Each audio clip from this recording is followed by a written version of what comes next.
Bismillahirrahmanirrahim. Assalamualaikum warahmatullahi wabarakatuh dan salam sejahtera. Terima kasih diucapkan kepada hadirin yang hadir latihan pada pagi ini. Tanpa melengahkan masa, saya menjemput penceramah pada hari ini iaitu yang berusaha Profesor Dr. Yusliza binti Muhammad Yusof merupakan Timbalan Dekan Siswazah di Fakulti Perniagaan Ekonomi dan Pembangunan Sosial. Dipersilakan Prof. Okey, baiklah. Assalamualaikum warahmatullahi wabarakatuh dan selamat pagi kepada semua yang saya hormati yang hadir pada pagi ini yang meluangkan masa untuk saya berkongsi sedikit pengalaman saya lah kepada yang hadir pada pagi ini.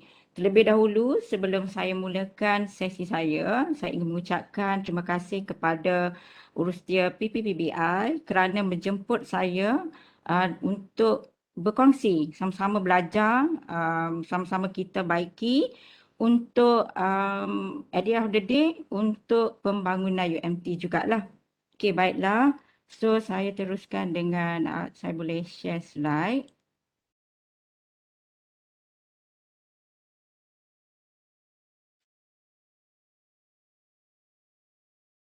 Okey, bismillahirrahmanirrahim.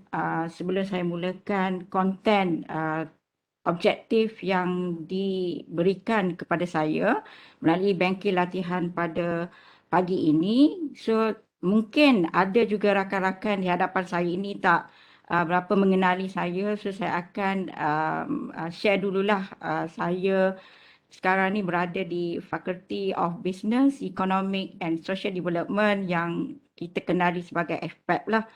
So, secara ringkasnya, ini lebih saya rasa perlu dikongsikan kerana ini merupakan sedikit sebanyak permulaan karier saya sebagai researcher dan juga academician.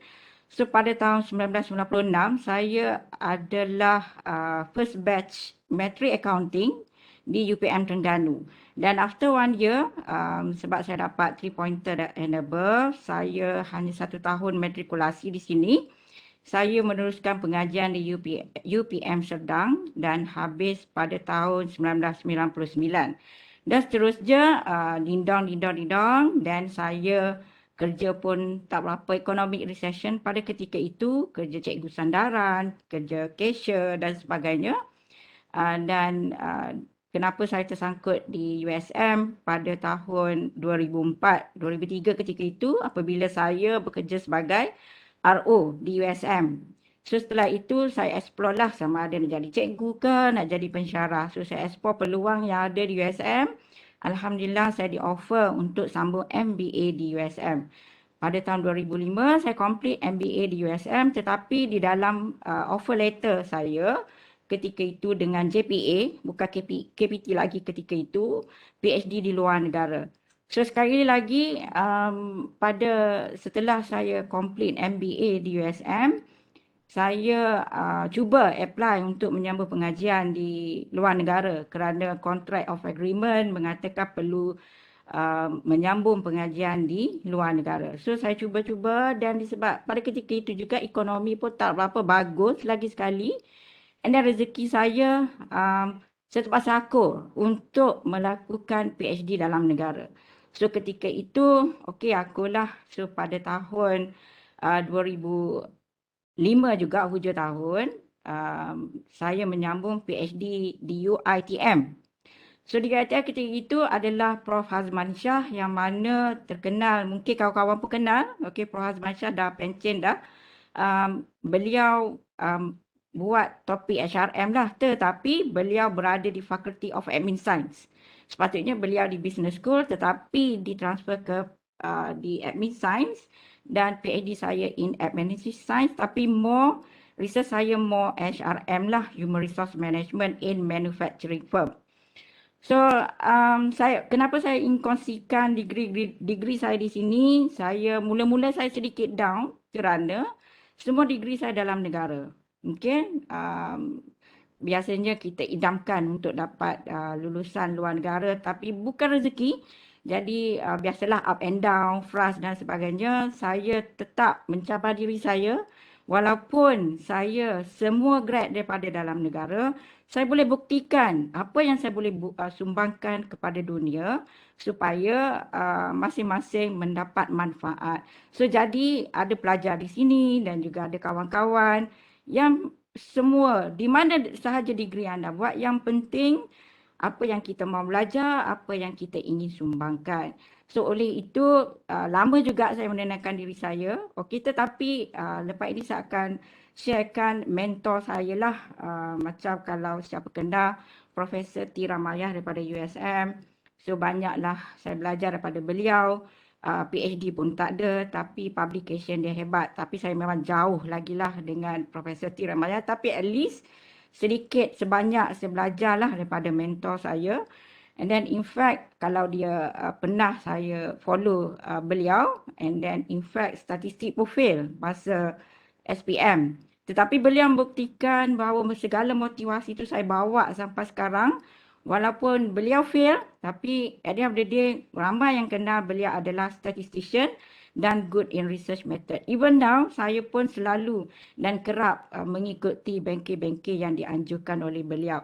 So ini adalah sedikit sebanyak pencapaian saya yang boleh kawan-kawan lihat di hadapan ni. Saya pun memang jauh lagi lah nak berbanding dengan kawan-kawan yang lain. Tapi pada webinar pada pagi ini saya ingin menyentuh from the perspective of social science. Okay, science maybe jauh daripada saya, tapi ini adalah perspektif social science dan juga bidang saya. So oleh itu kita mungkin ada kelebihan masing-masing, keistimewaan masing-masing untuk kita kongsikan, kerana kita perlu ingat bahawasanya kongsilah sedikit ilmu walaupun tidak banyak kepada yang ingin memanfaatkan ilmu kita. So mungkin hasil daripada tips ataupun perkongsian sedikit daripada saya pagi ini, mungkin lepas ni anda boleh plan lah bagaimana your planning for the year 2022. So oleh itu sebenarnya PPBI menjemput saya pada tahun lepas lagi, tapi disebabkan oleh berapa komitmen kerana saya baru dilantik dan sebagainya, saya beri fokus kepada fakulti dahulu untuk sebulan pada bulan Disember, dan saya tidak ingin menghampakan kepada tuan rumah yang ingin menjemput untuk kita berkongsi dan manfaat dan semua. Dan sebenarnya sebelum saya mendapat result kenaikan pangkat, saya sebenarnya segan nak berkongsikan kerana saya tak tahu result saya ni dapat ke tidak. And then nanti kata, alamak pencapaian begitu tapi akhirnya tak dapat. So mungkin sekarang ni saya boleh berkongsi lah bagaimana, dan in fact sedikit slide yang saya kongsikan pagi ini merupakan slide yang saya bentangkan di hadapan panel interview semasa saya memohon Wiki7 lah. Okey, terima kasih kepada PPI design poster ini yang menarik dan temanya purple, dan in fact hari ini pun hari korporat dan saya pun berpakaian purple. Mungkin saya pun minat pada warna purple. Alhamdulillah. Terima kasih Cik Adila dan pihak PPBI memahami warna purple inilah. Okey, mungkin saya boleh kongsikan juga sedikit profil saya, mungkin untuk lebih tak kenal maka tak cinta. So employment record saya bermula pada tahun 2009, mungkin di School of Management, Universiti Sains Malaysia, dan saya ditransfer ke Graduate School of Business mengajar master dan juga DBA, yang mana pada ketika itu saya di-assign subjek peringkat MBA dan juga DBA lah. So dan setelah itu saya alhamdulillah dan terima kasih banyak kepada UMT kerana sudi mengambil saya bekerja di UMT, dan saya join UMT pada 3 Julai 2016 sebagai DS53 di School of Maritime Business and Management UMT. Dan sekarang ni boleh lihatlah posisi saya sekarang. Dari segi admin duties, seperti yang Cik Adila highlight sebentar tadi, saya timbalan postgraduate, dan sebelum ini yang alhamdulillah appointment saya bersama dengan Datuk Wisi sebelum ni sebagai SO Special Officer, okay, dan sebelum itu saya sebagai Chairman MBA di School of Maritime Business. Dan sebelum itu saya sebagai penyelaras dan sebagainya, dan berikut adalah beberapa posisi saya di JSB USM lah sepanjang tahun 2014 hingga 2015. Walaupun ketika itu saya memegang jawatan di USM, itu sudah satu semester saya memegang sebanyak 9 jam kredit satu semester. So master is kelas malam, DBA kelas weekend. So memang higher wire sedikit lah, tapi Alhamdulillah itu adalah semua kekuatan kita untuk kita belajar. Bila renung-renungkan, banyak sangat saya belajar untuk membuat diri saya tabah. Okay. So ada up and down, that one is normal. Bukan kegagalan, tetapi sebenarnya kita belum berjaya. Seperti yang saya ikutkan kepada Zikri 2022 lah. My husband dia kata bukan gagal tetapi belum berjaya. Okey, baiklah, 4 objektif yang saya akan kongsikan sedikit sebanyak untuk kita sama-sama belajar. Mungkin soalan daripada penonton sekejap lagi, saya pun boleh belajar, dan pada saya kalau boleh ada webinar yang saya boleh hadir, saya cuba luangkan, kerana saya rasa tak cukup lagi ilmu yang perlu saya belajar dan sumbangkan. Okey, yang ni kepentingan publication, okey, dalam impact journal.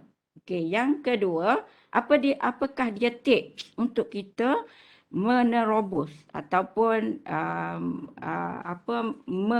menerbit dalam impact journal.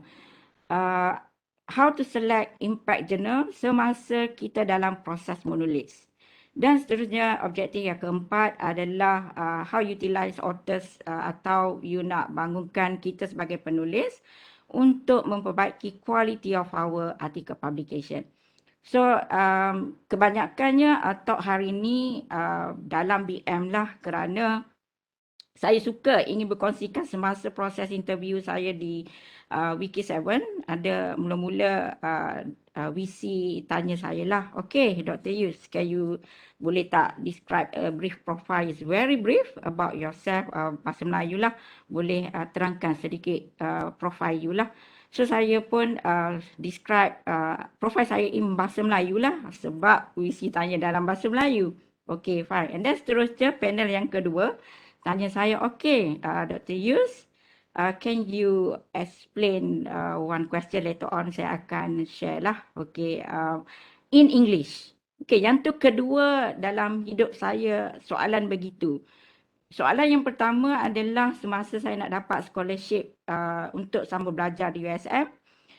Of course, dia orang akan tengok CV saya, and then saya orang Kelantan. Okay, masa ketika itu Timbalan Naib Chancellor Economic, Prof. Said, tanya, okay, Yus Liza, you are from Kelantan?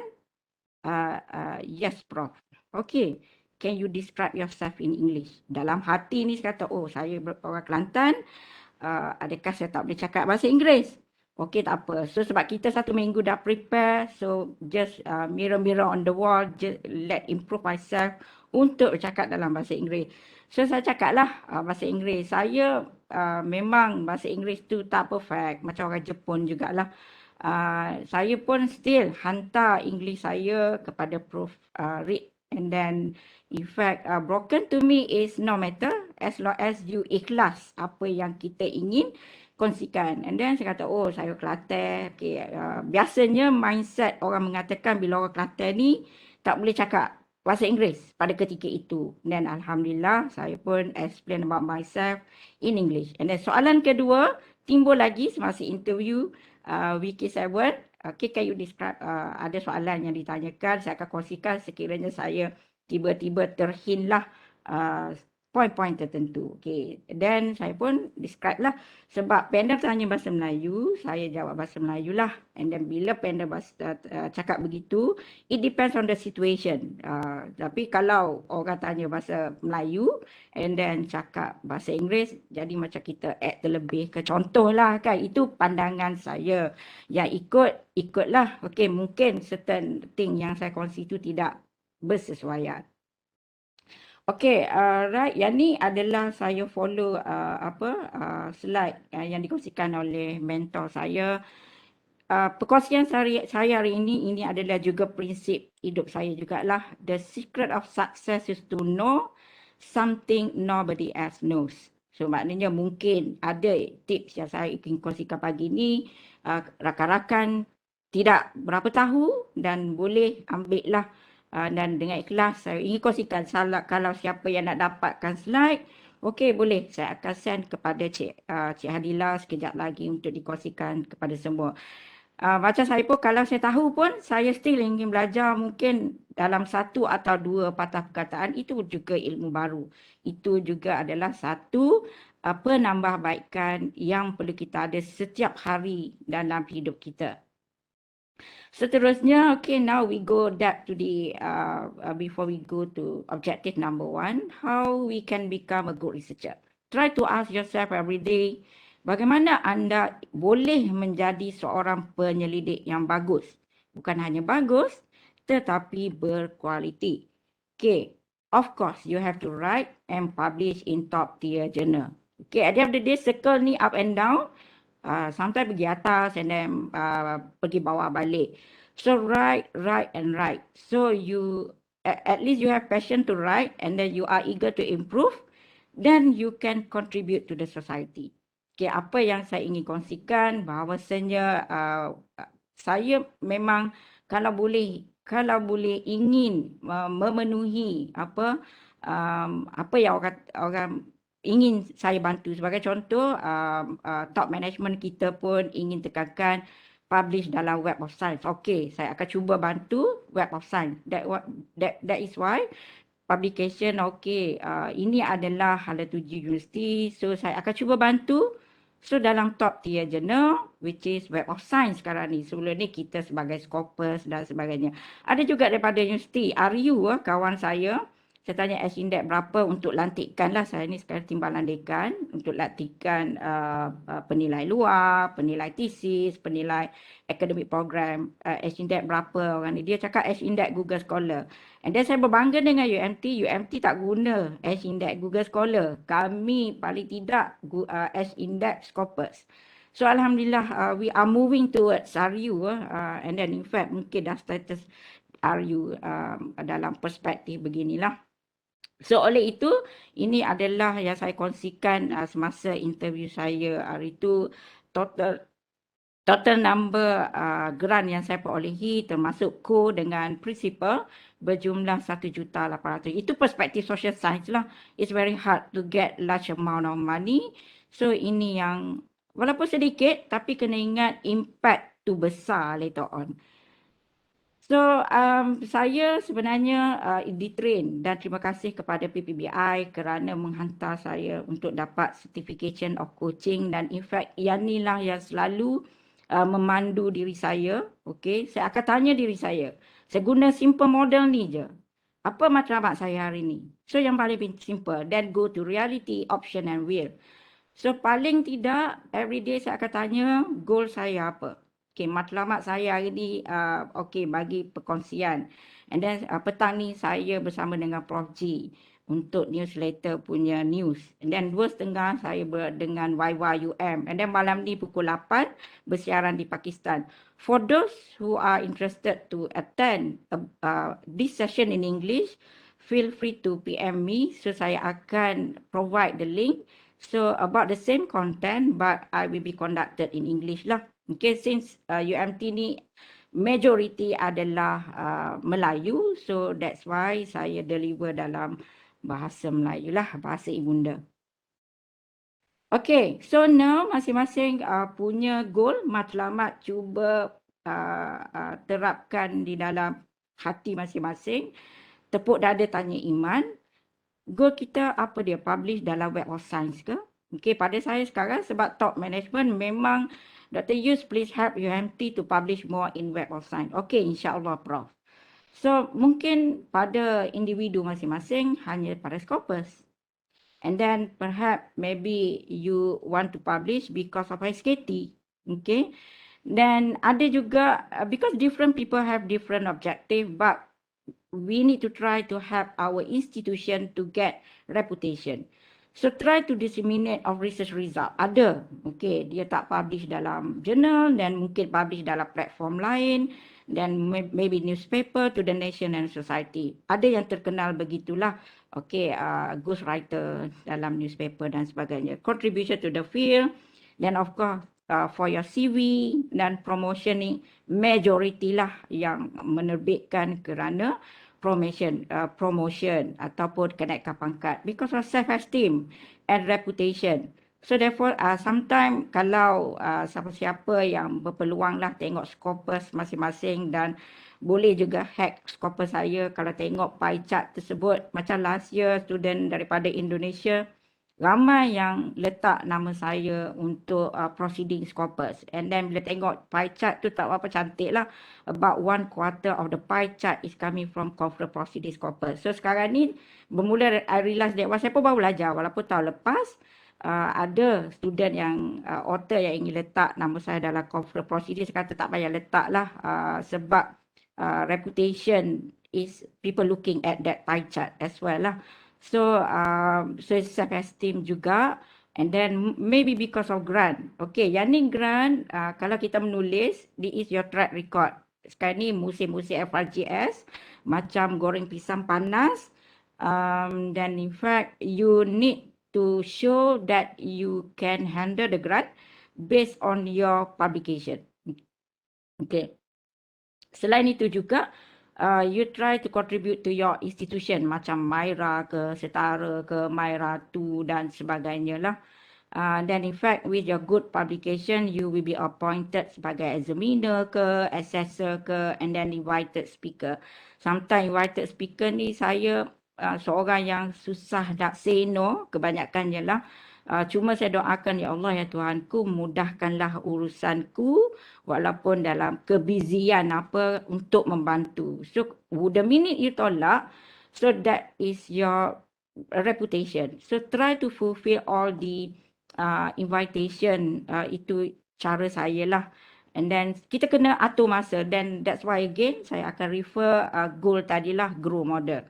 Present in the conferences, you need to make networking. Ada yang suka attend conferences because of you are maybe seorang yang suka berkawan ataupun berkenalan dengan banyak-banyak expert in your area. Okay, ada kawan saya yang publish ni dia hobi. Okay, dia memang suka menulis. Kita tak kira tidur pukul berapa. Dia memang hobi, suka menulis. Macam saya dulu pun pernahlah merasai sebagai hobi. Tapi disebabkan sekarang ni umur pun dah tak berapa nak muda seperti 10-20 tahun sebelum ini. So hobi tu perlu ditinggalkan kerana I need to focus on my priority. So priority sekarang adalah cuba membantu fakulti dan juga UMT. Kepuasan, ya memang puaslah kalau sekiranya kita dapat menerbit. Okey, mungkin ada banyak lagi lah tujuan individu kenapa anda publish lah. So ini adalah sedikit sebanyak yang saya kongsikan melalui apa yang saya terlintas dan juga pengalaman sebelum-sebelum ini.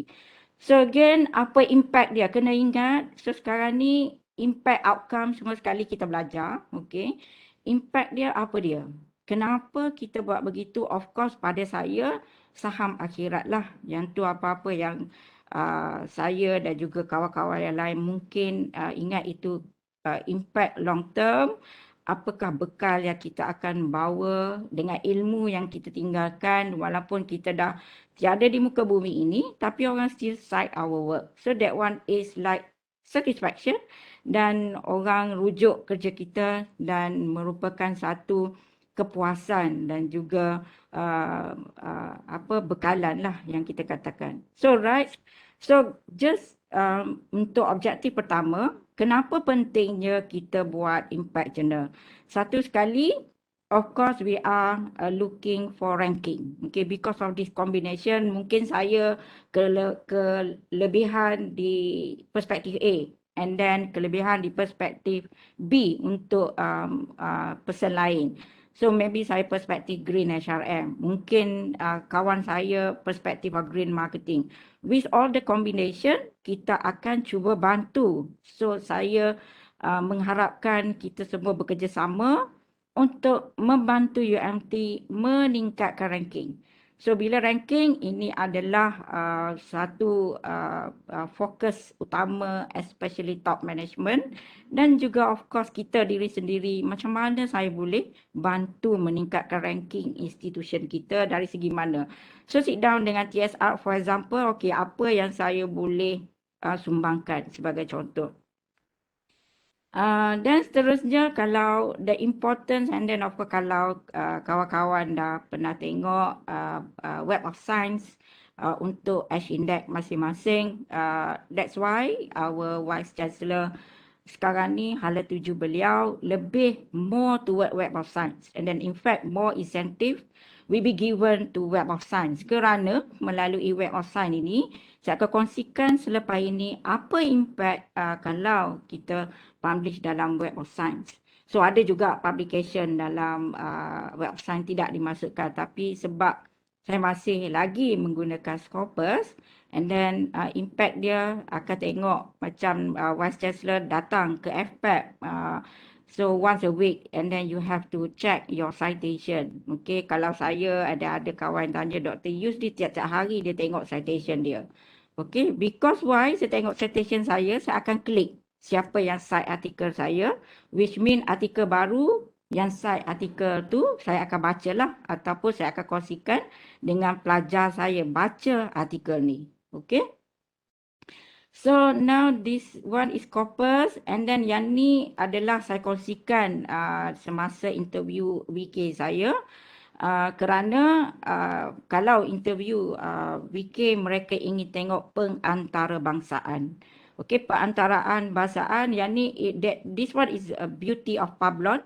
So people who cited your work is all over the world, so you have to convince. Dan in fact sebenarnya saya pun tak tahu pun nak share slide apa dekat semasa interview WK, dan in fact saya share dengan Prof Marina.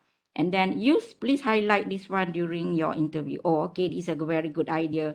So saya share lah, dan ada satu panel semasa interview WK, soalan famous dia adalah pengantarabangsaaan. Tapi panel tersebut tak tanya kerana saya dah present map ini.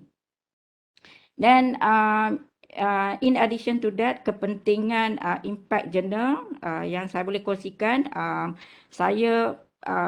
maksud saya bukan saya nak ingin tunjukkan saya punya, kerana apa yang saya tunjukkan ni senang saya nak relate apa yang point yang saya akan kongsikan. So kalau saya share publication orang lain, saya terpaksa minta izin, and then banyak lagi lah kena dig. So why not, is the fastest thing that I can share adalah tengok Web of Science, dan share apa yang saya punya lebih cepat, kerana komitmen saya di fakulti pun banyak. Okay, so ini untuk faedah kita semua.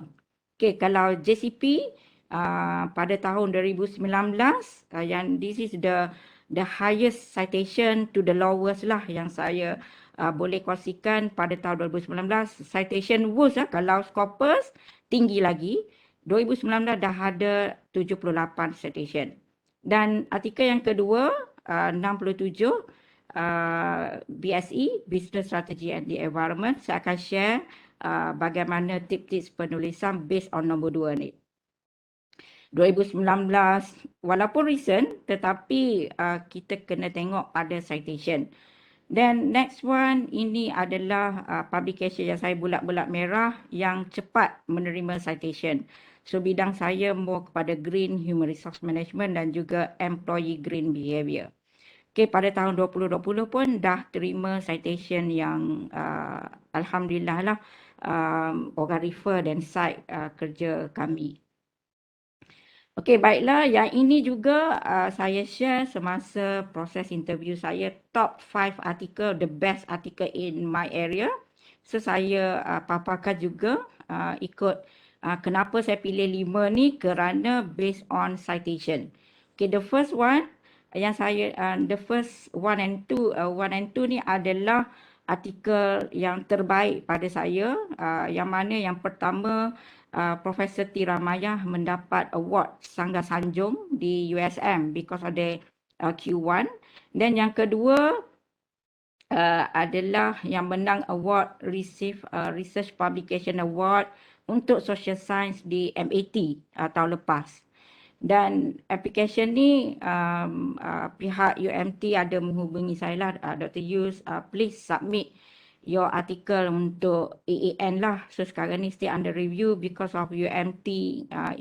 Saya bantu jika UMT calonkan saya, so saya pun hantar. Dan yang kedua ni adalah artikel yang ada impact lah. And then in fact, insyaAllah beberapa artikel saya lagi akan menang lagi dah di USM lah, kerana Prof. Ramaya adalah co-author saya yang setia untuk paper kuantitatif. So insyaAllah tahun ni Prof. Ramaya akan menang lagi beberapa artikel saya di USM. So kepentingan dia, yang ni juga saya share juga semasa interview di WK. Kita kena highlight what is your contribution, what is your area of interest. So based on Web of Science, saya paparkan juga. Kalau go by title, then type Green Human Resource Management, kita kena yakinkan panel dan juga siapa sahaja. And then hit yang kita dapat, use Liza at the top in this topic, contribute to 11 articles. And then yang saya akan highlight UMT nombor 1. Dan of course Malaysia, number 1 in my topic.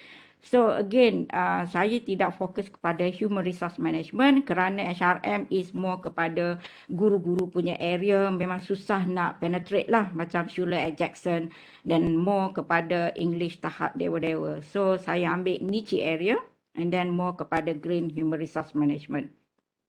Sama juga dengan Web of Science, so this is the statistic blessed.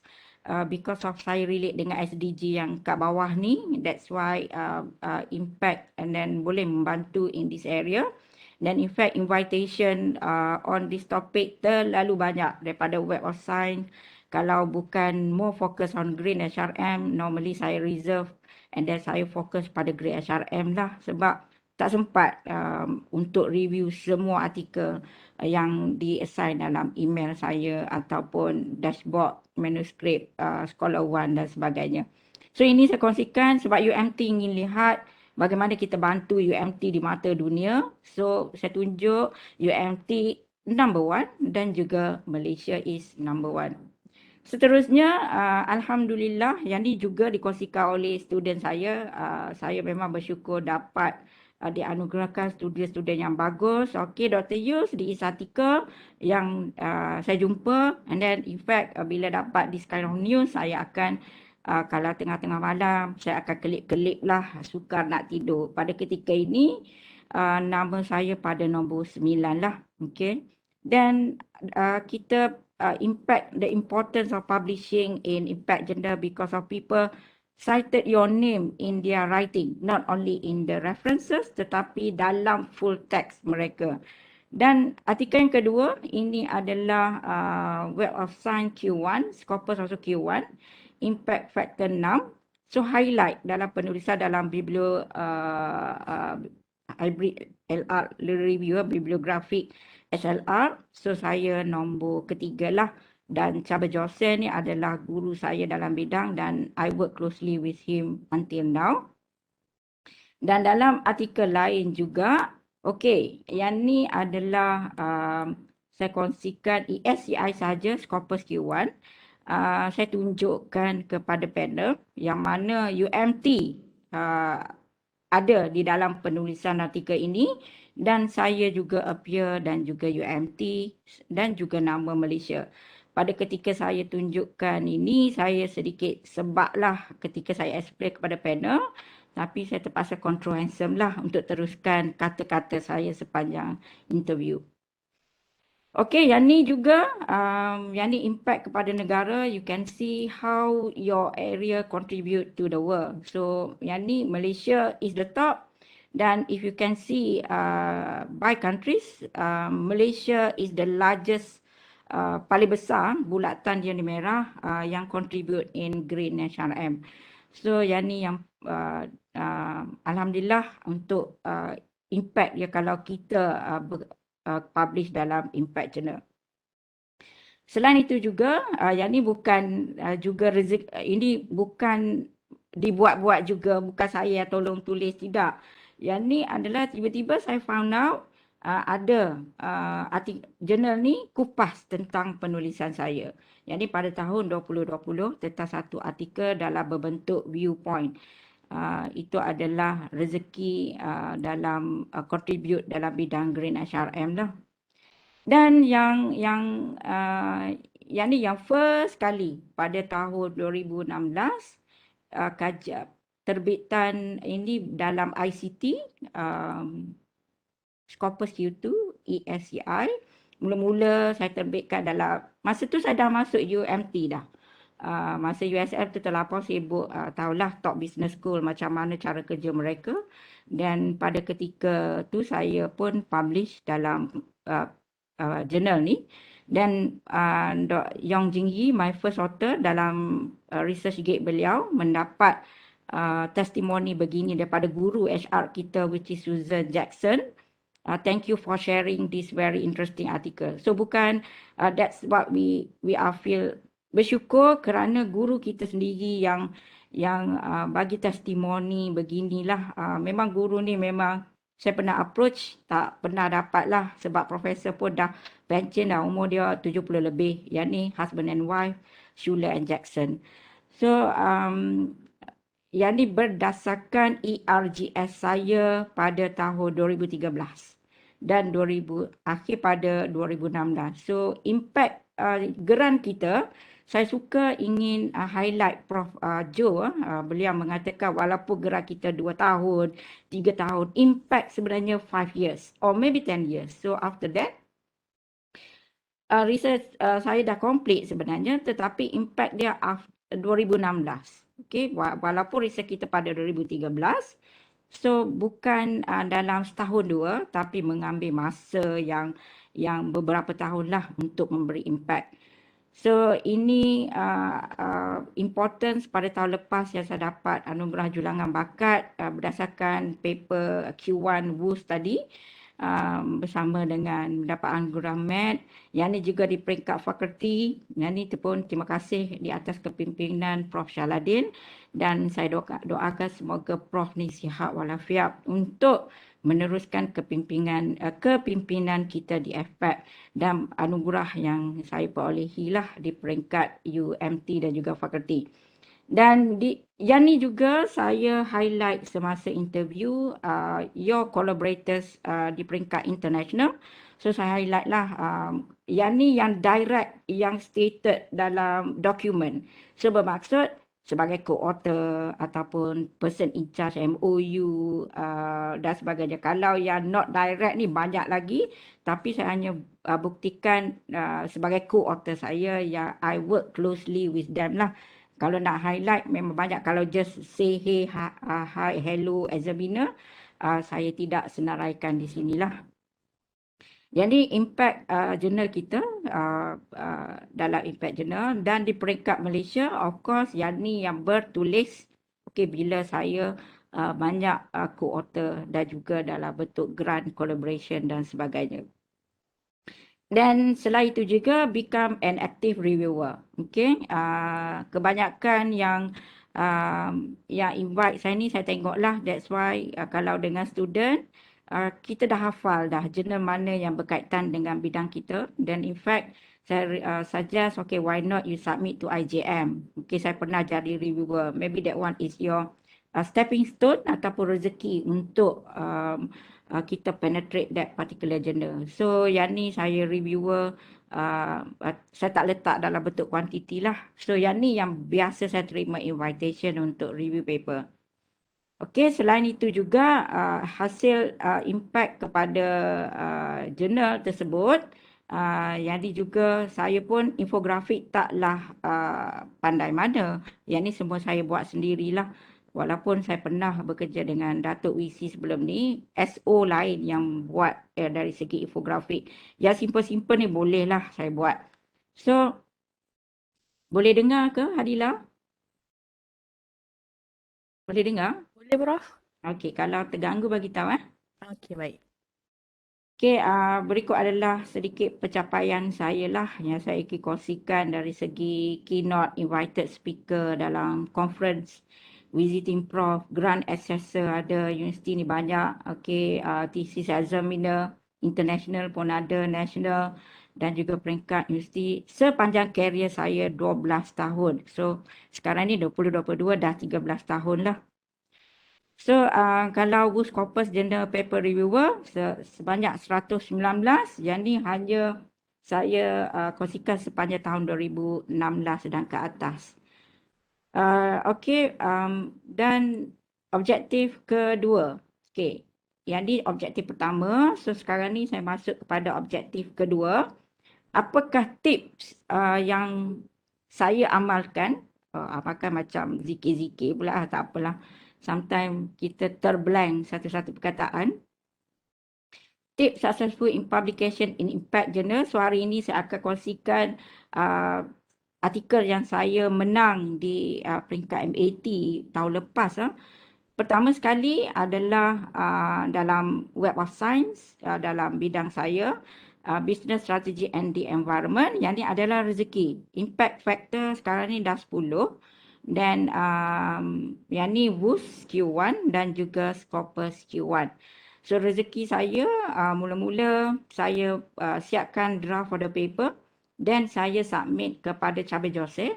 And then Cabe Jose yang mencadangkan why not use Liza, submit your paper to BSE. Sebab beliau ada guru saya and dia tahu berapa jauh paper saya boleh pergilah. So saya akan tanya Cabe Jose lah. Of course saya work closely with Prof. Ramayah dari segi analisis. Okey, tips yang kedua, Yong Jingyi ni adalah student PhD saya semasa saya di USM. Dan sekarang ni Yong Jingyi first author dan saya corresponding. The combination of authors yang ada H-index tinggi juga menyumbang kepada citation kita. Sebagai contoh, saya sentiasa follow Cabe Jose punya publication. Sebab satu guru saya, memang beliau pun publish dalam Green HRM. So, semua artikel beliau, walaupun beliau sebagai last author ke, sebagai middle author ke, dan sebagainya, saya akan cite. Okey, bila cite, orang yang pertama, kedua terheret sama. So, therefore akan beri impact kepada our citation. Sebenarnya kita rujuk Cabe Jose, tapi sebab kita tengok Cabe Jose ni memang hebat dari segi penulisan. So kita cite walaupun Yang Ji nama first author dia dekat depan. So contohnya Profesor Ramayah. How I work closely with him. Okay, boleh tak cite artikel saya ni walaupun beliau last author lah. Sebab you need to justify to the reviewer statement yang dia tanya based kepada penulisan saya in chapter analysis. So secara tak langsung, orang akan tengok, okay, Ramayah ada buat satu statement dalam artikel ni. And then secara tak langsung, artikel kami terheret sama untuk mendapat citation juga. So itulah tips yang boleh saya kongsikan lah. Venkatesh ni more kepada bidang sustainability, sama juga Simoni. So bila saya hantar, mula-mula 3 nama and then Simoni dan Venkatesh contribute afterward. Apabila Cabe Jose yang suggest, okay, why not you improve your introduction by adding these 2% and implication you can give to Simoni. Okay, right. Thank you so much, Prof. So itu strategi saya ni berdasarkan ERGS saya lah research ini. Variety of school. Yang ni juga menyumbang kepada Myra. Sebab itu saya cuba untuk bantu meningkatkan Myra UMT apabila you have different people from different institution. Okay, ya, cuma dalam pihak industri tak ada lagi lah ketika ini. Dan you are as corresponding author dan juga funding information. Dan you can target if let's say you want to win in certain award with regards to your publication, you have to play with this kind of criteria jugalah. You have to fulfill. In fact, AAN pun, they are looking for this kind of criteria. Then in fact, this one is very important in your implication when you need to relate in my implication memang panjang because I relate by paragraph, relate dengan environment, government, academic, society dan juga industri. Dan in fact paper saya yang terbaru, revision 1, WUS Q1 juga, bersama dengan about the same author. Saya relate dengan 5 aspek ni. In fact dalam FRGS pun kita nak tengok how you contribute to quintuple helix. Okay, so yang ni kekuatan paper saya tersebutlah.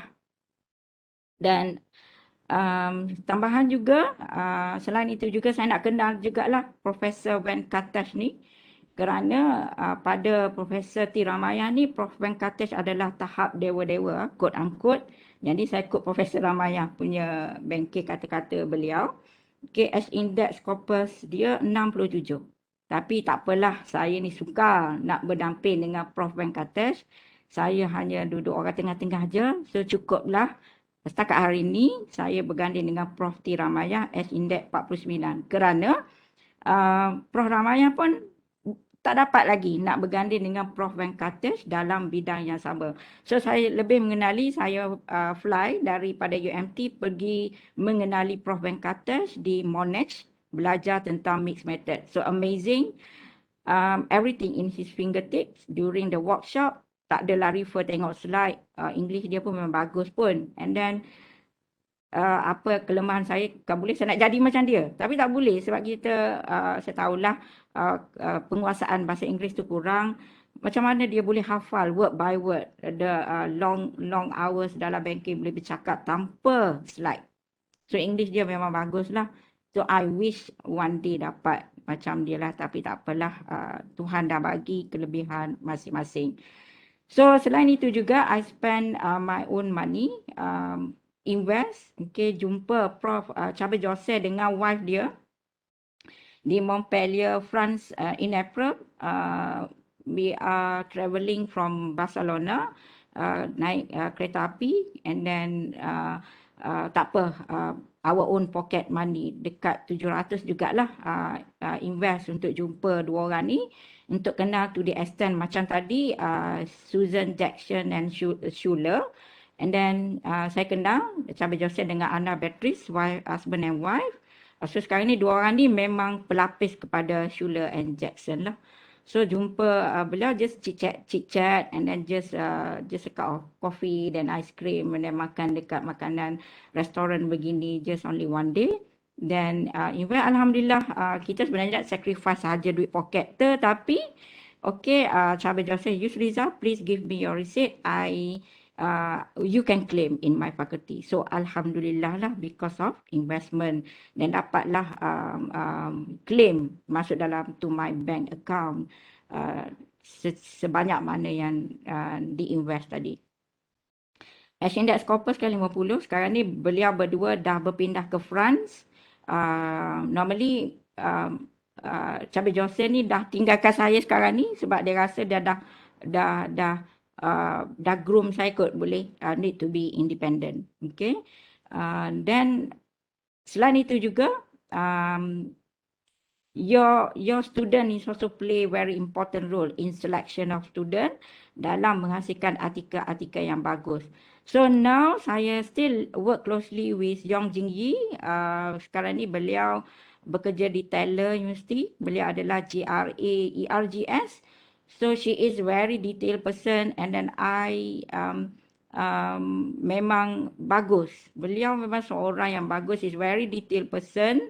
Dan rezekilah dapat student begini. Dan seterusnya Dr. Olawole currently working with UMT, and then dia dapat award lah, Pro Chancellor Award dalam convocation yang lepas. Selain itu saya sebagai external co-supervisor di UTM, beliau publish dalam JCP, Best Student Award. Dr. Olawole ni banyaklah publish dalam WUS. Sekarang ni beliau pun mengikuti step yang sama. Currently his article under review with BSE, dan kita dapat tahu kalau lepas kalau tak dash reject means that you have high probability to get accepted. So Alhamdulillah, so paper ni still under review. Kalau under review tu high chance to be accepted. So yang JE ni memang banyak lah. He is my setia co-author ataupun main author. 2018 Best Student Award, she is from Bangladesh. And then currently yang saya groom Nur Faizah dan juga Khalid. Khalid GRA dan Faizah dapat beasiswa UMT. Dan of course yang lain juga saya ingin highlight macam Umar, sebab yang ni beliau dapat award, dan juga GRA. Umar juga aktif in publication dan juga lain-lain lah, dan beberapa student daripada Indonesia. Okay, now objektif ketiga, bagaimana nak select impactful journal publisher. Yang ni pun semua dah aware. Okay, yang ni list yang biasalah kita target lah untuk publication. Dan in fact, kalau if you can go to Scopus with this interface paparan, kita akan tengok dekat sini source list download option. So boleh download apakah Excel file yang bagus untuk kita terbit. And then baru je, and then library baru je share pagi ni sebelum talk saya tadi. List of Scopus journal yang discontinued dan juga currently active. So itu bagusnya UMT sebenarnya mensupply informasi yang penting. Dan in fact yang ni kecil ya. Ni daripada Web of Science yang saya letak dalam drive saya. Okay, WUS SSCI in your area, in finance, in ethics, in education, computer science, in business. So there are long list of journal listed with impact factor. Operation research apa dia, so JCR management apa dia, so Scopus hospitality. So this is the list that you can pegang and then refer yang mana salah satu impactful journal. Selain itu juga kita akan refer pada kuartal, okay, Q4, Q1 dan sebagainya. Yang ni pun kita dah familiar. Ataupun you nak hantar dekat ESCI, ataupun you hantar kepada JCR ataupun Web of Science. Yang ni pun minta maaf lah, saya pun tak berapa nak mahir sangat lah term-term Web of Science ni. So mungkin pada kita akan fikirkan, alah tak apalah quality paper setakat ni je, why not hantar Q3, Q4 Scopus je. Tidak. Sebenarnya benda tu pada saya lah, bidang saya, mungkin applicable to all field. Itu adalah mitos, stereotyping yang mengatakan WUS Q1, Q2 tu susah. Tidak. Macam BSE Q1, Q2 tapi proses dia cepat, and then memang taklah sesukar Q3, Q4. Memang sebenarnya sekarang ni saya encourage my co-author, okay, supaya hantar pada WUS Q1, Q2. Jangan mitos sangat Q3, Q4 tu memang senang nak masuk, tetapi berjela-jela panjangnya komen, tapi it's good for the improvement, okay, sebab dia nak improve. Tapi WUS Q1, Q2 and then memang satunya paper tu dah, mungkin paper kita dah bagus and then is applicable to level Q1, Q2 WUS lah. And then itulah the tips, the impact, how you select the article. Call for paper, okay, yang ni sometimes saya akan Cabai Joseph pernah hantar, okay, Yusliza, this is call for paper, please prepare your paper, next year you hantar, okay. And then bila guru kita approach macam tu, takkan nak say no because of busy. I have to find time untuk suggestion guru kita, kerana beliau network Cabai Joseph ni banyak, memang terlampau banyak network according to his wife lah. Ana Beatrice bagi tahu, saya tidak, tapi Cabai Joseph is very have worldwide network. Dia akan supply sana sini, and then beliau tahu different author have different punya kelebihan, okay. This is call for paper, and boleh check lah kat mana satu yang boleh sesuai dengan kita. So try to ask yourself, tepuk dada tanya iman, yang mana satu yang boleh kita sumbangkan. Selain itu juga, based on references, sebagai contoh, sekarang ni ada panel tanya saya, Dr. Yus, you present, you publish paper dengan orang luar UMT. And then bagaimana dengan author dalam UMT? Okey, saya sebutlah contoh je dalam bidang saya HRM, Dr. Azlin Zuraini, Dr. Nik Hazimah, Dr. Munir, Dr. Khatijah. Yang ni bidang HRM, tak ramai, 4 orang. So, we work closely dengan keempat-empat bidang yang samalah. So, paper kuali saya kebanyakan je saya work dengan Dr. Prof. Nik Hazimah, Prof. Dr. Nik Hazimah. Okey, kualitatif memang is a good pairing. Alhamdulillah, Dr. Nik seorang yang committed. Itu adalah juga rezeki. Student siapkan satu paper kuali and then based on references, saya minta pelajar listkan according how many articles you cited. Okay, Journal of Business Ethics, CSR. Okay, CSR yang under review R1 tadilah, yang paper saya. So, saya tengok, okay, JBE ni memang dah tahu dah. Memang susah nak masuk. Okay, tak apa. Why not kita try CSR and EM. And then saya minta student saya Khalid dan juga Faizah cuba tengok sample paper on qualitative. In-depth dia sama tak dengan konten yang you buat. And then dia akan buat homework. Okay, yang ni terlampau in-depth. And then kita akan pilih lagi lah. Ini adalah salah satu cara saya pilih jurnal yang berimpact tinggi. Yang saya slash ni mungkin tak kena bidang. Okay, research method is more to method, tak apalah, surrender. Macam nombor 17, energy research and social science, saya bukan berkaitan energy. So, pergi balik, patah balik lah. So, kalau sustainability boleh je saya hantar, tapi saya tak nak tengok paper saya banyak publish di sustainability. So, that one is your track record as well lah. So, Yusliza je sustainability. Sampai 20 page pun still sustainability. Memang chance to diterima ada, tapi you need the variety of your publication. So, Journal Finder yang ni pun dah pernah lalui oleh rakan-rakan semua. Okay. Ataupun send your paper to your guru. Okay. Siapa yang boleh bantu kita. Okay. Macam Prof. Ramayah. Prof, yang ni paper saya dah siap. Saya banyak communicate dengan Prof. Ramayah melalui Facebook chat. And then WhatsApp, saya memang tak kacau lah Prof melalui WhatsApp. Email memang is a bit slow, tapi Facebook chat memang cepat. Okay Prof, kat mana hantar? Okay. And then kalau tidak, saya hantar dekat Cabar Jose. Okay, Cabar Jose, why not Yusriza, you try to send to JCP, BSE, CSR dan sebagainya. And then kalau lah dia tak reply, saya akan buat homework lagi lah. Sebagai contoh, masuk Scopus.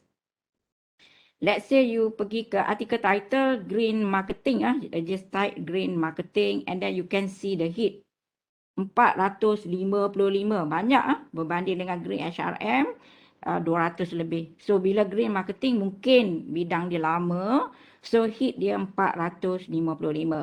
Dan this one di sebelah kiri sekali, okay, tengok dekat box ni akan ada macam bawah-bawah banyak. So you can go through up sampai to the bottom. Let's say you want to target for journal source title. You tengok, okay, yang ni yang biasa appear article publication in green marketing. So you can select this journal as well. Therefore, you have to study lah all the paper requirement, expectation dan sebagainya. Ataupun you can see in terms of year, okay. Dan juga dari segi author name. Okay, Polonsky is the top contributor in this topic. Okay, yang ni memang saya akan rotan student saya kalau dia tak cite Polonsky, Kavita, Saida dan sebagainya. Okay, rotan lah. Memang perkataan saya selalu rotan orang. Okay, so yang ni kena cite lah. Yang ni guru contributor in green marketing. So in addition to that, okay, in terms of country, okay, kalau let's say kita rasa lemah diri kita, tak boleh nak banding orang US, USA semua. Okay, you just go to country level, bawah sikit, you tengok paper Malaysia. Okay, you klik nombor 17 ni, dia akan keluar 17 artikel daripada Malaysia. Then you can target jurnal mana yang biasa mereka publish. Itu another strategi lah untuk select jurnal mana dalam area kita. So seterusnya, let's say yang filter buyer ni, yang sebelah kiri sekali, and then bila kita klik view all, akan keluar, okay, filter buyer. Dan tengok, dalam literature review, memang saya akan marah lah student saya kalau lah dia tak cerita tahun 1993 punya paper. And then of course to the latest. 1993 adalah mulanya penulisan green marketing. Okay, next one. So maybe we need to have a coffee break about 10 minutes. Boleh ke? Mungkin ada rakan-rakan kita, alamak tak nak miss, nak pergi toilet sampai tahan nak pergi toilet semua sekali kan sayang. So kita take a break about 10 minutes. Is that okay?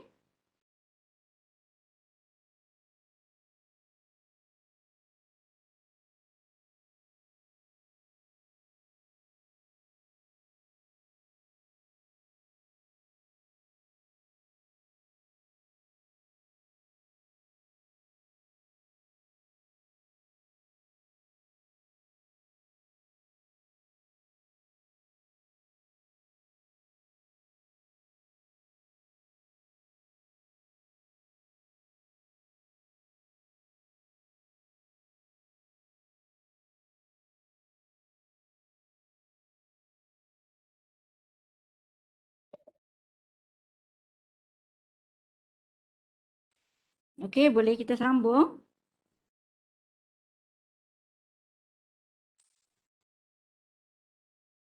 Okay, boleh kita sambung? Dengar ke? Okay, terima kasih. Dah panas, so terpaksa pakai baju korporat lah. Okay. So sekarang ni kita go to what need to be included in one particular article lah. So yang ni more kepada konten. Tadi mukadimah lah sebab itu objektif webinar yang diberikan. So oleh itu, okay. So objektif nombor 4 adalah konten. So first 1 hour kita dah cover chapter pula dah. Kita masih ingat untuk mengajar kan. So objektif 1 hingga 4, 1 hingga 3, 1 jam. So sekarang ni objektif 4 tu 1 jam. Hanya untuk satu objektif. So objektif yang akhir sekali is to capacitate authors in improving quality of article publication. Okay, mula-mula apa yang saya ingin tekankan, yang ni adalah reference yang saya rujuk bagaimana what makes your paper novel ataupun unik. So boleh refer author ni, Barley, when I write my masterpiece, thought on what makes a paper interesting. It is also applicable kepada thesis pelajar. Okay, satunya subject matter. Tak kira, satu IV, satu DV, tak pernah orang buat, that one is your contribution. Okay, saya boleh share. Paper saya satu IV, satu DV. Tapi WUS Q1. Okay. Yang tu telah divalidate oleh guru saya lah. Okay, yang ni boleh pergi jauh. Subject matter. Yang kedua method. Method need to be rigor. That's why saya pergi ikut Venkatesh punya workshop di Monash. Memang is very rigor. Saya pun tak sempat follow dengan umur begini. Tak apalah. I try to master my quanti punya area and then kemaskan. So kalau nak kuali, saya akan invite Dr. Nik Azimah untuk kemaskan paper kuali. It's very tough tetapi interesting. Satu, yang kedua. Yang ketiga dari segi teori. Okay, teori apa yang you dah bina ataupun improve. Yang ni jaranglah orang daripada Asian ataupun Malaysia pun sendiri nak contribute kepada teori. Normally tahap guru-guru kita lah nak sumbangkan keunikan satu-satu penulisan tersebut. Tapi apa yang saya lihat, PhD punya thesis ni, contribution dia hanya location. Yang tu bukan your contribution. Okay, what makes your thesis interesting? Okay, before this telah dibuat di Malaysia, Indonesia, Pakistan. Tapi I would like to apply this model dekat Jordan, for example, dekat New Zealand. That one is to me is not really contribution lah. Pada saya, contribution 3 aspek ni je. Apa yang kita boleh tekankan adalah subject matter. Okay, subject matter je kebanyakan orang Malaysia. Method ni memang ranking nombor 2 lah. Subjek je lah kita boleh sumbangkan. Kalau location tu tak payahlah. Yang tu tahap master boleh lah. Okay, tahap PhD ataupun paper Q1, you need to go to paling simple pun subject matter. Your variable lah kalau dengan kata lain. Ataupun you nak buat conceptualizing. Kalau conceptualizing, So you have to prove kenapa last conceptual tu is not applicable anymore or need improvement. You need to justify very thorough. Okay, now this one macam saya, how I start my writing. Saya tengok pada data ARGS saya ataupun geran saya, KTEC ke, geran daripada UMT. Saya tengok data balik sebab masa collection data, saya collect banyak variable sebenarnya. And then dalam geran hanya 2-3 variable. Tapi saya collect banyak. Ini data ARGS saya. So saya collect data, then I give this framework. And then normally yang ni approach Prof Ramaya. So normally dia nak tengok data. Okay, send me the data, send me your framework, and thirdly your hypothesis. So benda tiga ni wajib bila saya email kepada Prof Ramaya lah. Dia nak tengok penulisan hipotesis direction macam mana, nak buat second order ke first order. That's why it's very important. So saya surrender awal-awal, saya memang lemah analisis. Tak sempat dah nak belajar. Kalau dekat UMT saya akan refer Dr. Hafaz. Dia ni pun anak didik Prof Ramaya. Tak sempat dah saya nak belajar Dr. Hafaz. And then Dr. Putra dari segi ekonomi. Okay, saya more kepada subject matter. So saya akan hantar benda ni yang very important. So you have to know different character of your authors. Dia contribution dalam bidang mana. Okay, saya juga ingin kongsikan ada panel tanya saya. Okay, Yusliza, siapa ikon you di Malaysia? Alamak, dalam hati macam mana nak jawab?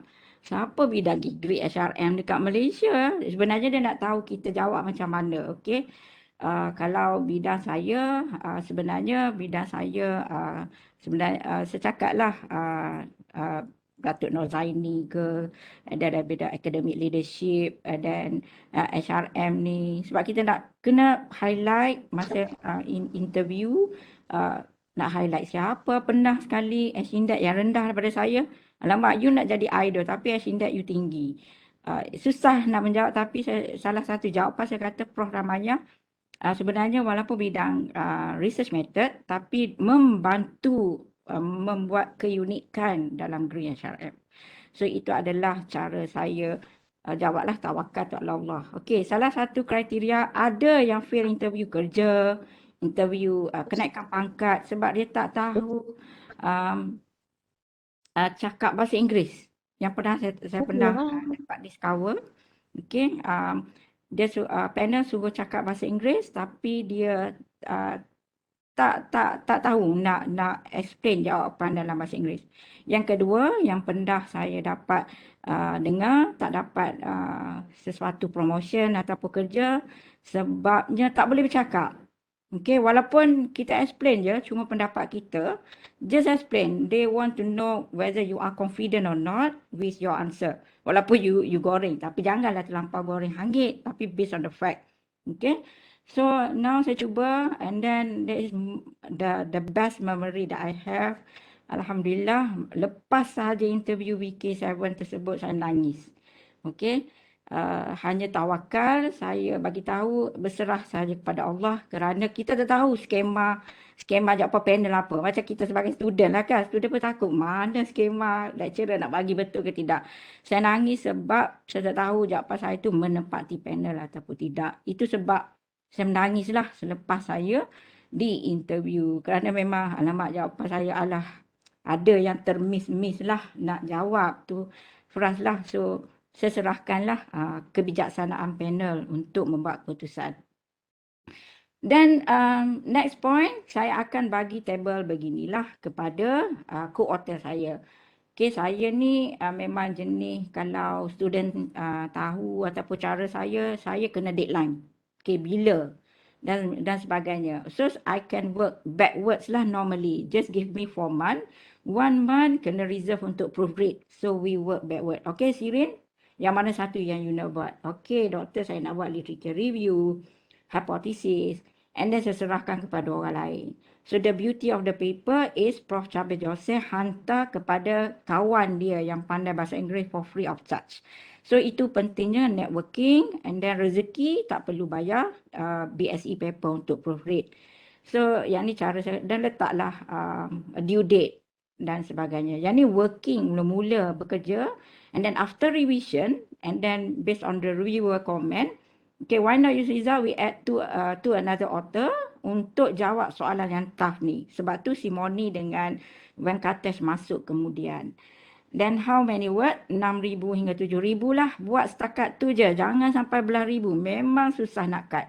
Ada paper kami up to 12,000 words. And then memang susah nak cut lah based on journal requirement. Ada yang kami tarik diri.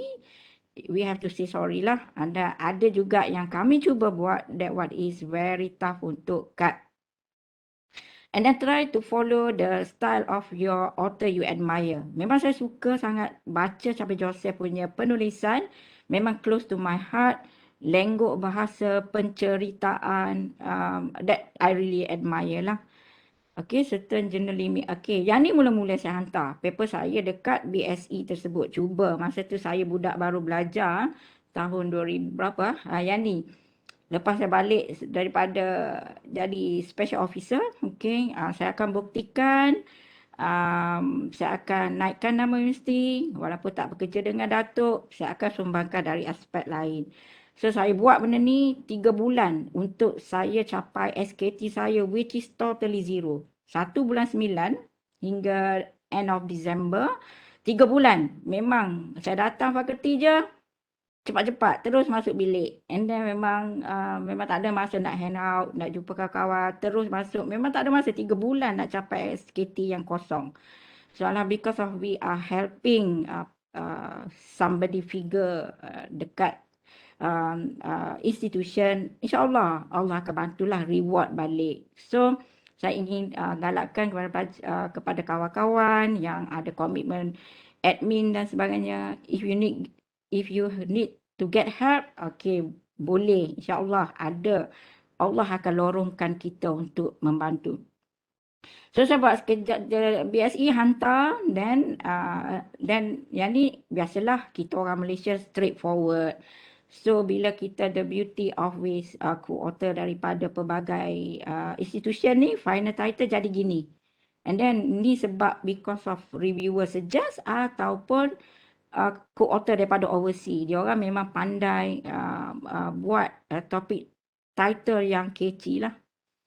Okay, what is winning title? Yang ni saya pernah kongsikan bila saya jadi bagi talk kepada FPM. Terima kasih Dr. Hakimin, okay, Dekan, FPM menjemput saya berkongsi, dan slide ini pernah saya share lah tahun lepas. Okay, working title dulu, short title. Kenapa saya tak letak Malaysia? Okay, kalau the minute saya normally first submit paper, saya tak letak Malaysia kerana menjerat diri you bila reviewer tanya why Malaysia. Sebab satunya kita bukan bidang geografi. Okay, kalau bidang geografi you ada latitude, magnitude dan sebagainya, bolehlah letak. So context wise, kalau you subject area, so just focus to the subject. So try to reserve a bit tentang Malaysia.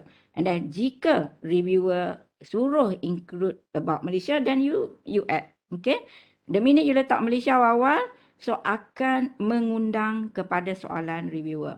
Developing emerging economy, saya pun juga tak letak awal-awalnya. Saya letak kemudian after getting comment daripada R1. So saya kena kupas kenapa Malaysia we call emerging economy. Contact, okay, saya tak letak juga manufacturing firm. Okay, itu akan mengundang, bukan bahaya, it's good actually. Tapi kalau you rasa tak cukup info, just letak very bold title only. Teori juga, method tidak, ada yang letak PLS analysis. Kalau cara saya review paper, why PLS? You need to justify why PLS because PLS in your title. Lagi banyak kerja lah, okay, untuk menjawab soalan reviewer type of analysis. Sesukanya saya dengan pelajar-pelajar, saya minta pelajar ikut Emerald punya abstract, letak je dulu. Benda ni semua ada, cuma bila dah siap nanti, bila nak hantar kepada jurnal, make it one paragraph, it depends on the paper requirement. Yang penting semua-semua yang bold ni ada. Okay. Dan kalau nak ikut format, kita ikut, dan delete lah yang bold ni tadi. And then make it one paragraph. Okay, introduction. Yang ni saya pun tak pergi detail. Make it, kalau siapa berpeluang untuk baca paper saya BSE tadi, segment your introduction into sub-segment lah, sub-dimension. Contohnya intro, background of the study, need for the study. Tak perlu panjang sampai 3 muka surat. It's high probability to get rejected. Because long-winded and then reviewer pun hilang fokus. And then the minute dia tangkap intro, habislah kita untuk masuk review proses. Okay, dia baca 15 minit je. Dan dia akan bagi major correction ataupun dash reject. Develop consistent. Yang ni kita tengok juga. Okay, paragraf 1, 10 line. Bila paragraf 2, 3 line. Paragraf 3, 10 balik. Paragraf 4, 15. So try to balance plus minus lah in terms of line. So therefore, nampak comel lah. Okay. Reviewer normally we decide after reading this section, avoid long paragraph. So, yang ni pun saya komen dekat pelajar saya. Try you focus from the broad to the narrow, meaning for example, to the world level until dekat Malaysia, until dekat manufacturing firm, and then maybe at the employee level. So again, your introduction must be related to your unit of analysis. Sebagai contoh, employee green behavior. Okay, what is the problem statement? Mungkin orang tak practice green, then in fact high cost dan sebagainya. Relate with the unit of analysis.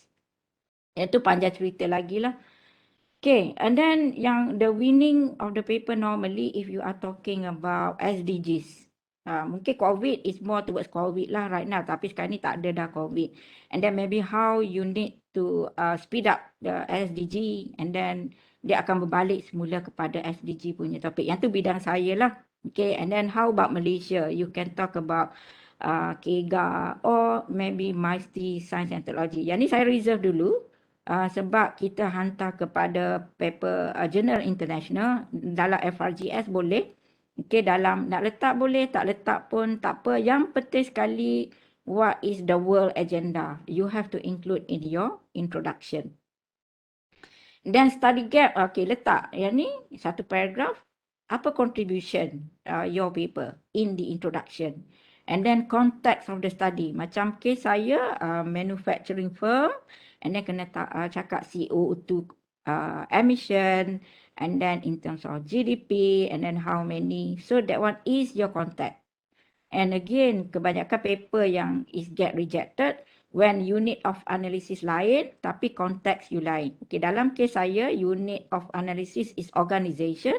So saya kena discuss mengenai organizational level lah.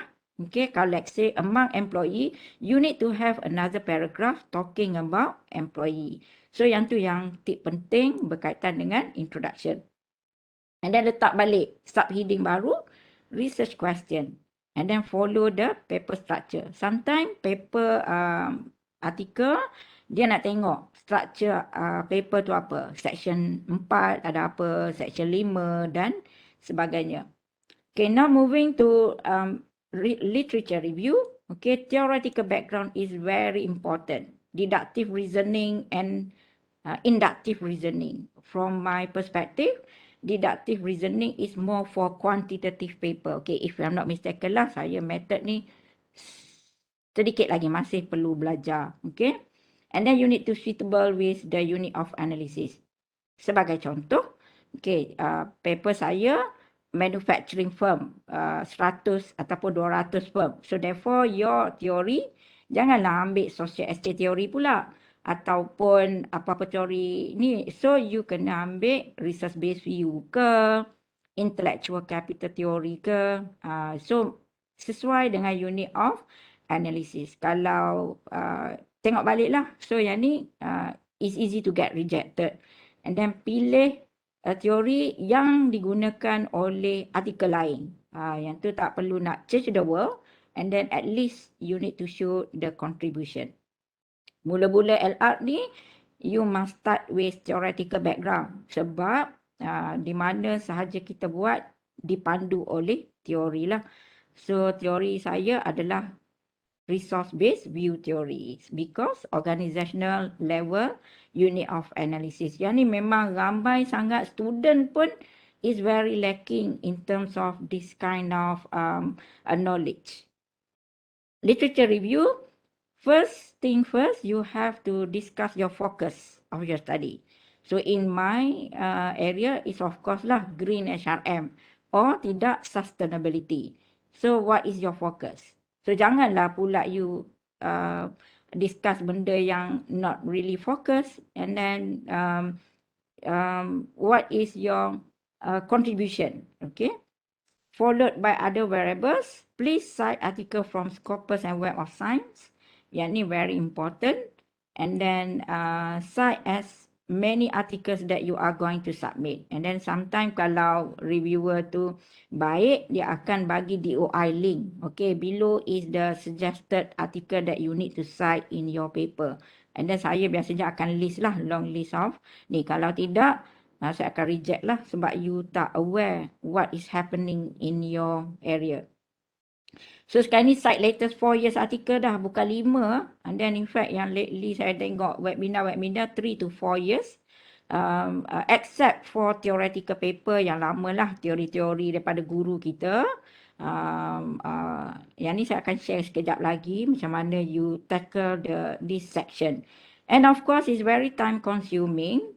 And then you need to get to know your guru in your area. Okay, saya akan tanya. Okay, Khalid, who is your guru? Kalau dia tak boleh jawab, memang kena rotan lah. Okay, so you need to be able to know. And then in fact, to the extent saya akan tengok Google wajah dia. Kalau boleh saya jumpa. Macam contohnya Chris Brewster saya pernah jumpa, Oliver Slujan, Douglas Rangwick, okay, Pawan Burdua, saya pernah jumpa lah, Elaine, pernah jumpa untuk berkenalan. At least you interact and then make it your momentum to write further. Then okay, yang ni technicality sebagai contoh, yang ni sesuai dengan Dr. Zaliha. Okay, saya cuba kidnap topik Dr. Zaliha. Okay, mula-mula buka Scopus and then you go to article title and then just type responsible tourism. Sebagai contoh, your area is about responsible tourism. Then type and then you go search. Okay, saya ni macam orang library lah pula. Okay. It's okay. Then hit dia akan keluar 216 result. Okay, banyaknya. So how should I read all the 216 ni? Okay, never mind. So what you need to do, yang sebelah kiri tu akan ada sampai ke bawah-bawah. Bila kita scroll, okay, banyak kan bawah sampailah you scroll down. Normally, apa praktis saya buat, saya akan klik journal saja. Saya tak akan cite book or conference proceeding ataupun book series. Saya klik journal and then saya try to limit my search untuk mengurangkan hit 216 ni, 216 sorry. Then I choose only English. And then just click limit to and then you click search. So you can find what happened next. Ialah 151. So okay, not bad. So bolehlah baca Dr. Zaliha. Boleh siap dah. Okay, your FRGS. So 151 dokumen. So normally after that saya akan teruskan pencarian lah. Sama juga apabila saya examiner, saya akan buat kerja-kerja begini, membantu student mensupply artikel yang patut student jawab dalam soalan saya untuk examiner Viva lah. Then you go to cited by highest. Okay, you klik sini, you rearrange. So next one, okay, yang ni kita perlu cite yang paling tinggi. Walaupun tahun 1988, mungkin ini adalah pioneer in your topic. Okay, FRGS maybe tak perlulah kot. Yang ni kalau you write article ataupun thesis. Okay, ada. Baru-baru ni pelajar saya, okay, saya memang go through. Okay, kenapa you tak cite Goodwin? Sebab cited 187 ni. At least dalam segi sejarah, you kena cite lah artikel ni. Ada lagi banyak yang cite bawa ni sebab tak muat lah slide saya. So yang ni, you have to appreciate your guru and then cite in your writing. Next one, yang ni tabulation metric. Yang ni pun student pun, alamak doktor boring lah buat tabulation. Tak boleh, kena buat.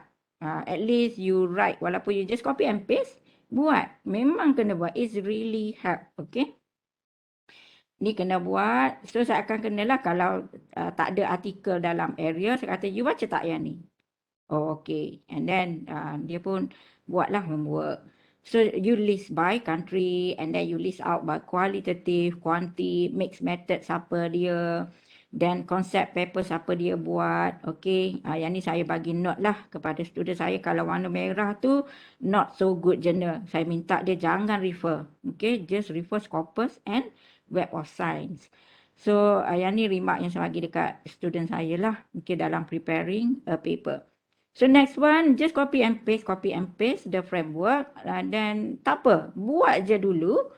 Because you akan tahu kegunaannya selepas benda ni siap. Okay, dan juga membantu supervisor sebenarnya memudahkan kerja dia. Okay, ni asyik student mana progress? Okay, cakap. Mana kertas. Saya kata, okay, kalau you letak ni, at least you, walaupun copy and paste, so means that tangan kita bekerja and then pada masa sama fikiran kita akan berjalan lah. So buat, jangan hanya datang supervisor, tak ada kertas, okay goodbye to you, sila balik. Okay, macam itulah approach saya dengan student. I don't want to hear. Tapi kalau first or second meeting as a new student boleh lah. Tapi at least saya nak tengok references list. APA style tu okay ke tak. Okay dan sebagainya. Dulu saya pernah bekerja masa MBA. Supervisor saya siap baling lagi. Supervisor kawan saya, sorry. Baling je lagi, balik. Okay, you tak ikut APA style. Okay, so balik. Dulu masa zaman-zaman kita dulu, memang supervisor memang garang lah. Tidak seperti sekarang. Mungkin ada lagi lah. Okay, character build. Actually, it's good. Okay, bila you ingatkan kembali. That's the process of learning. Okay, references kena letak. Supply chain management. So kita dapat attack yang mana satu perlu you baca ataupun tidak. Dan dari segi hypothesis development, kenalah letak hypothesis. Ada yang tak ada direction. So you have to put direction. Sebagai contoh, yang saya baru belajar, cara penulisan yang betul has a positive effect on commitment. Okay, yang ni cara penulisan yang betul lah. Sebab kita fikir ada one tail, two tail, adalah reason dia begini cara penulisan. Dan mediator pun kena ada direction juga. Okay, positively mediate. Ada setengah orang tu, saya sendiri pun, sebelum saya attend workshop, just mediate je. So, mediation also you have to state the direction. Moderator, ada pelajar, mungkin moderate the relationship. Itu tak cukup. So, you have to show the higher the A, the stronger the relationship between B and C, for example. That one is mean by direction of hypothesis. Okay, conceptual model. So, yang ni paper saya yang Q1 tadi. IV1, DV1. Sustainability just unidimension. Tak ada multidimension. So, tak apa. Teruskan. Jangan risau. You aja satu, one to one. You boleh pergi jauh sebenarnya. Yang penting, subject matter is your contribution. Okay, yang ni cara conceptual model saya yang lain. Then this is my next paper. So next one, methodology. Normally, kalau style saya akan suka pergi attack bahagian metodologi. Yang ni banyak sangat ajaran yang tak berapa nak betul. So you need to clear. Paling tidak probability or non-probability you kena clear dulu. Ada setengah tu probability you declare. And then tapi you buat kuota sampling. Tak betul lah. Okay. So yang ni memang saya pun terima kasih banyak kepada Amir Farhan. So saya bukan hanya belajar daripada guru-guru top. Tidak. Saya juga belajar daripada pelajar. Okay, Amir share dalam Facebook dia. Oh, this is very good article lah. Amir, can you share with me? And then this very good paper, journal bagus Q1. So yang ni memang saya bagi kredit dekat Amir sebab beliau menambahkan ilmu saya untuk share pada pagi ni. So benda ni kena declare lah. Okay, ada setengah tu probability, non-probability pun tak tahu. So macam student saya, ada seorang student ni, dia kata nak pergi defense. Saya akan tanya dia, you dah attend tak workshop Prof Ramayah? Belum. Okay, sila attend. And then baru saya akan allow untuk CA.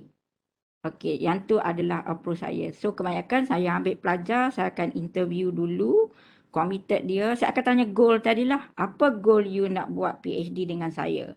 And then different goal, kalau dia jawab goal rasa bukan priority saya, okay, I think I'm fully occupied ke, and then you need to look for another supervisor dan sebagainya. So it depends on your goal. Kalau you nak ambil approach saya sebagai supervisor. Kalau dia kata nak GOT, oh saya tak ada, prinsip saya GOT tak ada, sekian terima kasih. Kalau yang betul-betul extraordinary, then okay. And then siapa nak kata nak, because UMT senang, oh UMT senang, so kenapa pilih saya? Pilihlah orang yang lebih senang. So saya memang very detail in terms of method lah, time horizon dan sebagainya, measurement, kena declare, begini standard lah. So I don't have to go through very detail. So measurement tu letaklah dalam bentuk table sebab senang. Okay, kalau you tak letak table, normally saya akan download artikel ni, original article, and then saya tengok unit of analysis organisasi, tapi your sample is individual, memang saya akan comment lah. Okay, so that's why try to make it a reviewer easy to evaluate your paper. So that's why result finding that this one is very standard. Okay, yang ni. So yang saya boleh share no more Barron and Kenny ya. Ada lagi yang guna Barron and Kenny. Dan ada lagi yang guna Craigie and Morgan. Okay, yang tu tengok balik lah sebab methodology is evolving. So yang tu saya tahu template ECTC dekat library tu adalah senior yang lama-lama. So yang tu kalau normally kalau saya dapat terbaca yang tu saya akan komen lah. So no more Barron and Kenny dan no more Craigie and Morgan. Lagilah, okay. Then conclusion discussion, yang ni buat recap dululah as a untuk remind balik reviewer. Discussion and conclusion, try to cover what is your research objective and then what are your main findings. Okay, main finding ni kalau chapter 5, no more value beta ke correlation ke R square, tak payah dalam chapter 5. Okay, abstract pun lagi post abstract banyak sangat fakulti. JKPS je tengok abstract. JKPS je tengok abstract. So sekarang ni the responsibility is belong to supervisor untuk check abstract. Kalau tak betul, so JKPS akan reject, masuk next JKPS. So in order for your abstract to not to get rejected, so kena buat betul-betul lah. Kalau tidak, akan reject, masuklah next JKPS bulan depan. So akan delay lah punya proses. Okay. So implication, this one very important. Kalau pendek je, memang probability untuk get rejected. And again, you have to relate dengan 5 faktor tadilah. Limitation, suggestion for future research. Kena buat maksimum 2, tak payah nak banyak-banyak. Sebab mungkin reviewer akan attack bahawasanya you tahu dah in advance your article tu ada banyak limitation, then you declare. So you buat juga. So high probability to get commented lah. So conclusion, no citation, that's your conclusion. What is your voice? Then acknowledgement, yang ni cosmetic sahaja, okay. Dan technical. So in terms of revision stage, okay, right. Saya tengok juga pelajar yang buat correction thesis. Done, thank you. Okay, refer page apa? Okay, sekarang ni no more that kind of practice. You have to answer. Kalau thesis of course lah banyak, you need to state page number for example. You have to answer the box. Okay, contohnya macam ni. Refer abstract, saya copy and paste. Recent literature yang ni. Okay. And then don't argue with the reviewer. Okay, copy and paste reviewer report. Ada juga student saya lah. Reviewer tulis lain dan bila dalam table ni dia tulis sendiri. Tak boleh. You have to copy and paste word and word by word. Right? You have to copy word by word. Walaupun bahasa Inggeris, you need to copy word by word. Jangan pula you translate Malay. Tak boleh. So you have to follow your reviewer. On the track changes, okay, if you just say done, ada. Saya tengok student done and then siap, tanda seruan lagi. Oh, thank you very much. Saya akan pulangkan balik lah. So you have to answer very nicely to the reviewer. Okay, yang ni contoh lah, boleh tengok macam mana cara saya menjawab Q1 punya journal reviewer comment. And then seterusnya yang ni refer to theoretical contribution, sebab panjang sangat, saya hanya tulis beginilah. Okay. Dan mula-mula normally bila dapat reviewer comment, saya akan bagi Prof Ramayah dulu jawab in terms of method and analysis. Memang cepat. Beliau memang seorang yang cepat lah, walaupun banyak sangat Q1, saya tak tahu macam mana komitmen dia. Memang dia minat kot, hobi menulis. Okay. So yang ni contoh.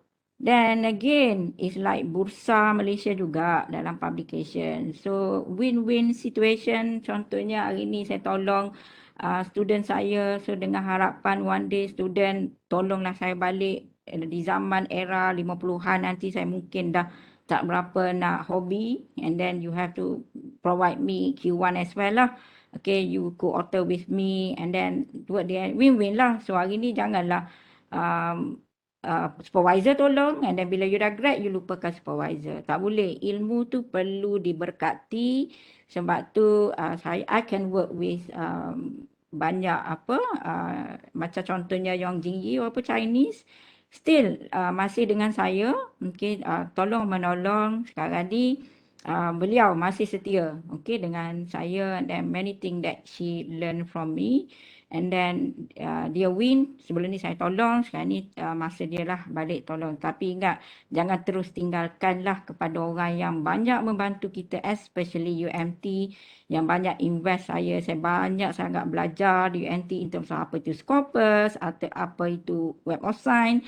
Ada satu cerita tu yang saya pernah setiap kali publication, saya akan share. Saya tak naklah sebut nama. Okay, this is my publication. Okay, congratulations Dr. Yus. Okay, lepas ni, wus lah Dr. Yus. Alamak, menyesal pula share publication. Okay, Prof. So itulah saya ambil cabaran. Okay, dapat buktikan for KPI UMT in terms of training, in terms of coaching tu banyak sangat membantu, menyebabkan saya boleh daripada stres berbulan-bulan, contoh berhari-hari, tapi with the ilmu investment daripada UMT, I need to give back to the society, especially kepada UMT. So now keindahan suatu kejayaan kita hasilnya daripada pengorbanan, hasil daripada pelaburan yang kita buat. Tak apa, kalau bukan hari ni, mungkin besok, mungkin 10 tahun lagi, ataupun mungkin di akhirat. So apa yang kita buat lillahi ta'ala. Dan ingatlah itu sebagai amal jariah, sebagai contoh saya. Kadang kita pun banyak bersabar, ataupun contohnya student macam ni, Allahu Akbar, mintalah, sebagai contoh saya minta satu assignment sebagai contoh, dan tak dipatah balik dekat saya, ya Allah bantulah aku begini-begini, insya-Allah Allah akan bantu kita lah. Okey, segala kejayaan saya bukan kejayaan, pencapaian selama ini adalah berkat doa-doa rakan-rakan saya di hadapan kepada saya untuk terus menyumbang. Dan yang penting sekali, pernah juga kawan-kawan cakap, okey Dr. Yus, saya nak tengok Dr. Yus sebagai PM kan lepas ni. PM Profesor Madya, yalah betul. Kalau Prime Minister, saya akan tak apalah, cukuplah. Kawan-kawan doakan saya dipermudahkan urusan, dan mintalah doakanlah kepada saya supaya saya buat yang terbaik, kerana tak semestinya saya sebagai PM. Bila saya PM, tiba-tiba saya pula buat naya dekat you. Tak boleh juga. So doakanlah kepada kawan-kawan kita kepada siapa-siapa okey, doakanlah yang terbaik. Walaupun saya bukan PM, mungkin saya sebagai sekarang ni, saya dapat bantu anda lebih. Okey, tak semestinya saya PM, saya dapat bantu fakulti lebih ataupun you lebih. Mungkin saya sebagai rakyat marhaen, saya boleh bantu. So, sama-samalah kita boleh doakan rakan kita Semoga dia dipandu dengan yang terbaik dan juga dipermudahkan urusan untuk diri kita juga sebenarnya. Okay, so now if anyone is interested to attend my English session, so tonight I have Web Minda invited speaker dekat Pakistan, and then let me know so I can give the link. Malam ni pukul 8 dekat Pakistan will be conducted in English. Okay, welcome to rejection. Okay, bukan rejection tapi belum berjaya. Stay strong to me. Kalau dapat rejection, saya akan sleep well. Sebelum ni memang frah menonggeng orang cakap. So sekarang ni sedih. And then in fact Dr. Ola Wole pun come across this kind of experience. Sirin also, Faizah also, there are so many dapat experience. Memang stress betul-betul. And then tapi sekarang ni bila dapat good news, lagilah you tak lena tidur. Rejection, dapat tidur lena, tak apa. You have to stay strong, cuba jawab and then hantar kepada jenda yang lain. So, and again, try to ask yourself how we can become a good researcher. So, believe you can and you are halfway there. Okay, start menulis. Pena baru ataupun tahun 2022, cuba bantu gaji kita. So, kebekatan gaji kita apabila kita cuba membantu kawan-kawan kita, institusi kita, vice chancellor kita dan siapa sahaja, suami kita, anak-anak dan semua sekali yang penting saham kita di akhirat. Itulah yang akan menemani kita di alam barzah. So with that, saya pun tak naklah mainkan. So boleh ambil peluang dengar lagu ni lah untuk try to be strong. So I open for discussion. Thank you very much. Hopefully you enjoy my session celoteh panjang. Okay. So semoga bermanfaat dan saya harap saya pun masih belajar. Bolehlah tanyalah kalau ada apa-apa yang terbuku di hati. Nak PM tepi, nak datang pun boleh. Okay. So I over to you, Cik Hadila. Thank you very much. Hopefully you enjoy my session. Okey, terima kasih Prof. Ada soalan ke daripada peserta? Boleh unmute.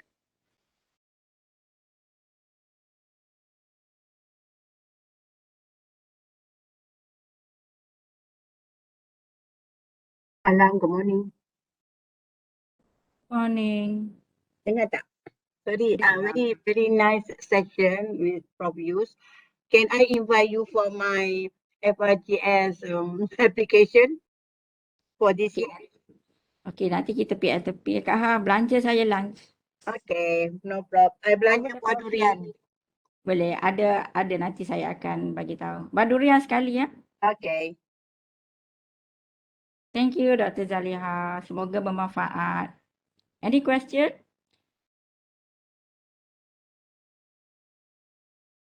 So ada yang request saya link untuk malam ni. Tapi yang ni dia bukan macam WhatsApp nak send poster sebab link tu dalam poster. So perhaps you can contact me through Facebook ataupun email me useliza@umt.edu.my so that I can share. Siapa rakan Facebook saya dah up dah poster tersebut. Saya bersiaran di Pakistan malam ni dalam bahasa Inggeris. Dr. Fauzi. Okay, Dr. Fauzi. Today is my actually long day. Petang ni saya ada Viva. Dan lepas tu malam ni pukul 8 malam bersiaran di Pakistan. Yang tu conduct in English for those who are not understand Malay. So feel free to join. Okay, normally tiada soalan lah dalam sesi saya sebab saya memang terus bagi detail lah kepada penonton.